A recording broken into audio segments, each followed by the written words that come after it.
நண்பர்கள் அனைவருக்கும் வணக்கம்.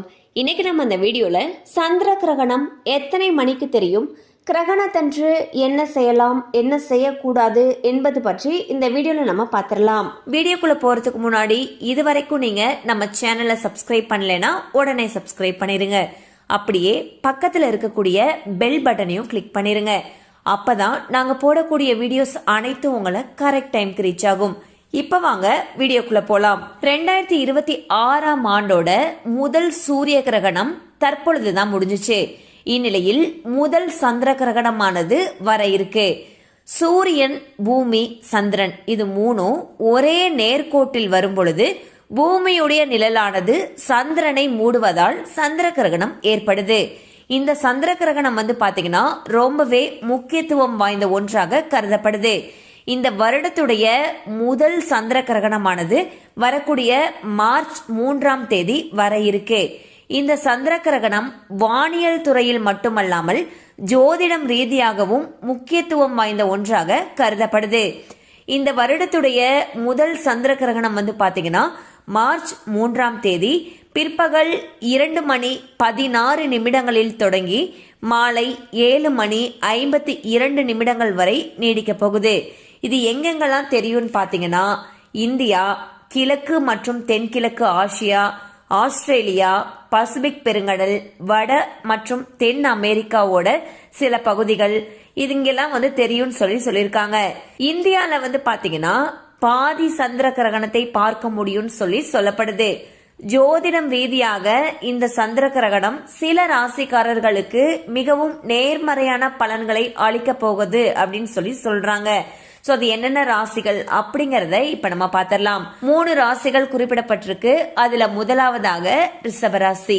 ரிஷபராசிக்காரர்களுக்கு பாத்தீங்கன்னா இந்த கிரகண காலகட்டத்துல பல நன்மைகளை அடைவார்கள் என்று நம்பப்படுது.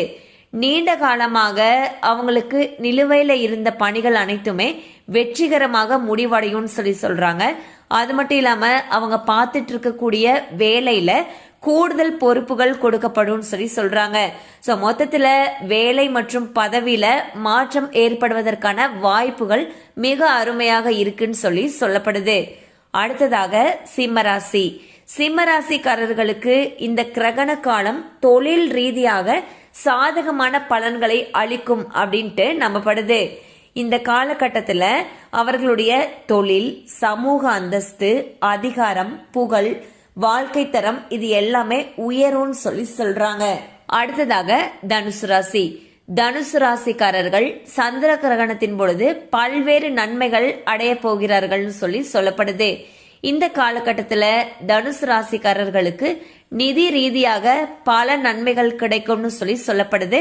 அது மட்டும் இல்லாம அவங்க வேலை செய்யக்கூடிய இடத்துல இருக்கக்கூடிய உயர் அதிகாரிகளுடனான உறவுகள் கணிசமாக மேம்படும் சொல்லியிருக்காங்க.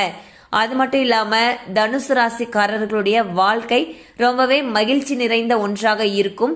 குடும்பத்துடன் தரமான நேரத்தை செலவிடலாம்னு சொல்லப்படுது. அடுத்து இந்த கிரகணத்தின் பொழுது என்னென்ன செய்யக்கூடாது அப்படிங்கறத இப்ப நம்ம பார்த்திடலாம். சந்திர கிரகணத்தின் பொழுது கர்ப்பிணி பெண்கள் கூடுதலாக எச்சரிக்கையுடன் இருப்பது நல்லதுன்னு சொல்லப்படுது.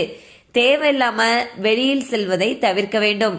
கர்ப்பிணி பெண்கள், குழந்தைகள், முதியவர்கள் இவங்க எல்லாருமே கிரகணம் தொடங்குறதுக்கு முன்பே முடிந்தவரை தங்களுடைய உணவுகளை முடித்துக் கொள்வது நல்லதுன்னு சொல்றாங்க.